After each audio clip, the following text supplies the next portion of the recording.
Hi again, YouTube land. Friendly neighborhood realtor here with some information about payment history and how it affects your credit. So if you watched my last video, you would have seen that 35% of your credit score has to do with your payment history. So a couple of things I think you should know. A late payment or a good payment will stay on your credit report for 7 years. So if you ever are in a really bad position, do yourself a favor and call them. 9 times out of 10, they will work with you. And there are a couple of companies that won't. And unfortunately, I figured that out the hard way. But it doesn't mean that you shouldn't try. And honestly, there were times where I had to call that company back 2 or 3 times, or maybe it was a couple years later and I tried it again, and maybe they had told me no the first time, but this time I called, spoke to someone who was a little bit more compassionate, and they helped me out. So give them a call and let them know, hey man, I know my payment's due on the 5th. I am so sorry. I can't pay it till the 18th. Can you help me? Can you extend my due date? That's kind of the wording you want to use. And most of the time they're going to help you, especially if you call them before you're late. I forgot to mention, that's really important. Okay, sorry. So, if you're having a hard time making your payments on time, something that helped me was to literally put a calendar out and put the date everything was due. And then if you need to, of course, you can always break it down by your paychecks too.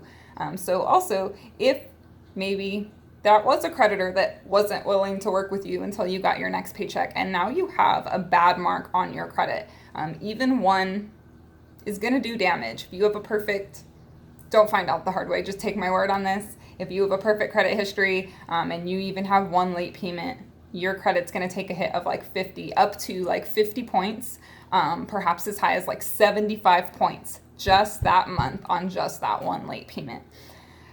If you have different experience, by the way, if you wouldn't mind posting it and just letting everyone know, because I'm always curious to learn more. That's just my experience. So lastly, ask them to remove it. If something had to happen and they put it there, ask them to remove it.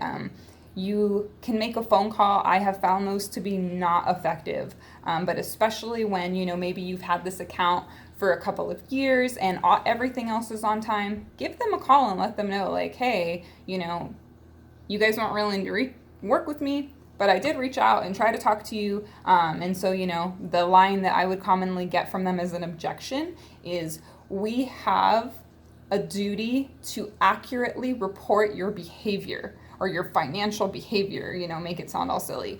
So just, you know what, you're right. I'm so sorry. I slipped up one time. It's really affecting my credit. You can see I've made a couple other months, years, whatever it is, on time since then. If you could give me this one-time exception, I would really appreciate it. And, it would really make me think highly of your company, and I wouldn't mind putting a 5-star review online, go leverage your customer service-ness. Anyways, okay, everyone. That's it for now. Stay tuned.